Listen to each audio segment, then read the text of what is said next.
आखिरकार नेपरा को कराची वालों पर रहम आ ही गया और कराची के अवाम को खुशखबरी सुनने को मिल ही गई कि नेपरा ने के इलेक्ट्रिक का टैरिफ ₹7.60 फी यूनिट कम कर दिया है। यानी अब बिजली का औसत निर्ख ₹39.97 से कम होकर ₹32.37 मुकर्रर होगा। इस 6 साला मल्टी ईयर टैरिफ के फैसले से अवाम को रिलीफ जरूर मिला, मगर साल साल से कराची वालों को अजियत देकर उनकी जेबों पर अरबों का डाका डालने वाली के इलेक्ट्रिक के चेहरे के रंग और हाथों के तोते दोनों ही उड़ गए।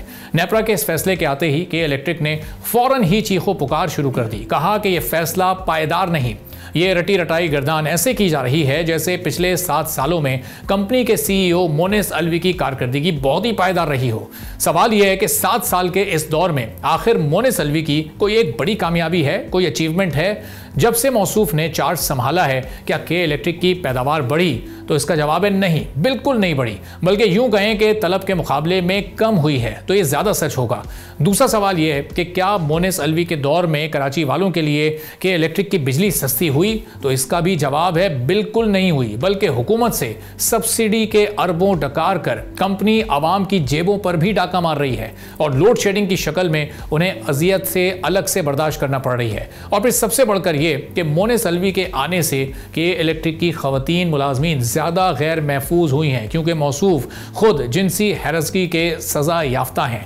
यह मोतसिब का फैसला है कि मोनिस अलवी पर खातून मुलाजिम को जिनसी तौर पर हिरासा करने का इल्जाम सबूतों के साथ साबित हो चुका है। मोतसिब ने तो उन्हें सख्त सजा सुना दी, मुअत्तली का हुक्म जारी कर दिया, जुर्माना भी किया, मगर के इलेक्ट्रिक इंतजामिया की ढिठाई देखें कि फिर भी उन्हें इदारे की खवातीन मुलाजमीन पर बरकरार रखा गया और मोतसिब के इस फैसले को मानने से ही इनकार कर दिया गया। कानूनी टेक्निकलिटीज की आड़ लेकर के इलेक्ट्रिक इंतजामिया अब भी मोनिस अलवी की निगहबान बनी हुई है और वो अपने ओहदे पर मौजूद है और हिरासा करने वाला आवाम का पैसा वकीलों पर लुटाकर कुर्सी बचाने में कामयाब हो चुका है। यानी जुल्म भी हुआ, इंसाफ को भी खरीदा गया और इंतजाम फिर भी वही बदहाल रहा। इस बद इंतजामी, बदमाशी और नाइंसाफी पर एशिया पाक के चेयरमैन शहरियार चिश्ती ने तशवीश का इजहार किया है कि अपनी नाअहली छुपाने के लिए कैसे के इलेक्ट्रिक और अक़लियती ग्रुप अल जमी ने अपने एजेंट्स को आगे कर दिया है और मुख्तलिफ पॉडकास्ट के जरिए झूठी और मनगढ़ंत खबरें फैलाकर पाकिस्तान को बदनाम करने तक पर तुल गए हैं और अब इसे OIC सालसी में ले जाने की धमकियां दी जा रही हैं। शहरियार चिश्ती ये कहते हैं कि हकीकत इसके बिल्कुल बरक्स है। उन्होंने बड़ा वाज़े अंदाज में कहा है कि बतौर के इलेक्ट्रिक के सबसे बड़े शेयर होल्डर के तौर पर वो ये समझते हैं कि नेपरा का मौजूदा टैरिफ इतना भी बुरा नहीं है, बल्कि बहुत ही मुनासिब है। के इलेक्ट्रिक अब भी एक मुनाफा बख्श कंपनी बन सकती है, शर्त यह है कि उसे एक काबिल मैनेजमेंट टीम चलाए, ना कि वो नाअहल टीम जो इस वक्त चला रही है। शहरियार चिश्ती ने बिल्कुल दुरुस्त कहा है कि के इलेक्ट्रिक के सारे मसलों का हल ये नहीं कि पाकिस्तान को बदनाम करने पर मजीद पैसा खर्च किया जाए, बल्कि इसका सीधा और आसान तरीन हल ये है कि एक नया CEO लाया जाए जिससे के इलेक्ट्रिक इंतजामिया मुसलसल राह फरार ढूंढ रही है। ये बात कितनी दुरुस्त है, इसे ज़रा आदाद शुमार के तराजू में तोल लेते हैं। के इलेक्ट्रिक से मुताल्लिक ज़रा ये आदाद शुमार देखिए। ये वही के इलेक्ट्रिक है जिसे हुकूमत ने गुज़िश्ता 20 बरस में 900 अरब रुपए की सब्सिडी दी। जी हाँ, 900 अरब, ये कोई छोटी या मामूली रकम नहीं है। और अगर नेपरा ये कटौती ना करता तो अगले 7 बरस में मजीद 890 अरब रुपए अवाम के टैक्सों से इस कंपनी की जेब में चले जाते। 900 और 900 यानी तकरीबन 1800 अरब रुपए के इलेक्ट्रिक को मिलते।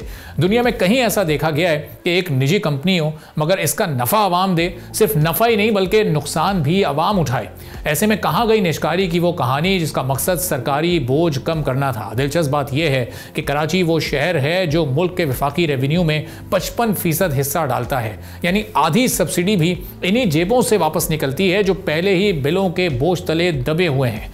ये के इलेक्ट्रिक की कारस्तानी है कि कराची के शहरी 2 बार लूटे जाते हैं, एक बार बिल में, दूसरी बार टैक्स में। और अब आते हैं इस खेल के पसे पर्दा किरदार यानी अल जमी ग्रुप की तरफ। वो ग्रुप जो बिजनेस के नाम पर पाकिस्तान की इज्जत को दांव पर लगा रहा है। कराची के मकामी अखबार की रिपोर्ट के मुताबिक अल जमी हुकूमत पर दबाव डाल रहा है कि बैनुल अक़वामी सतह पर फ्रॉड के मुल्जिम आरिफ नकवी को रिहा कराया जाए।